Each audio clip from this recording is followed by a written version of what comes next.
എടാ നീ ആരാ? നീ മാമ പണി എടുക്കുവാണോ? നീ എന്തിനാ വാക്സിൻ വിളിക്കുന്നത്? എന്തുവാടാ? നീ ഇറങ്ങിപ്പോ, നീ ഇറങ്ങിപ്പോ.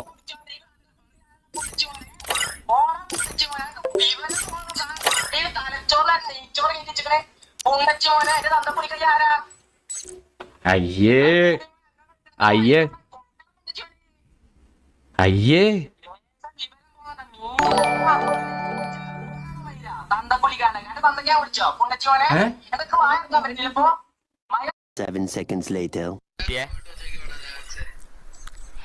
എടാ അവരാദ്യം വിളിച്ചോനെ തന്തക്കുളിക്കാരുടെ പുണ്ടച്ചി മോനെ, പോളാ പുണ്ടച്ചി മോനെ, വിവരം പോണ സാധനം തലയിൽ തലച്ചോറിന് നെയ്ച്ചോറ് കയറ്റിച്ചിക്കണേ പുണ്ടച്ചി മോനെ. എന്റെ തന്തക്കുളിക്കൈ ആരാ?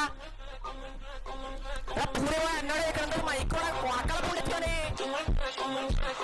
ലേശം വിവരം പോകണ്ട, നീച്ചും കാര്യം മാത്രമേ കാണാനോ മൈര തന്തക്കുളിക്കാനെ. കാരണം തന്തക്കാ വിളിച്ചോ പുണ്ടച്ചി മോനെ? എന്തൊക്കെ വായ ഇറക്കാൻ പറ്റുന്നില്ല ഇപ്പൊ? മയ തുറക്കണ വായ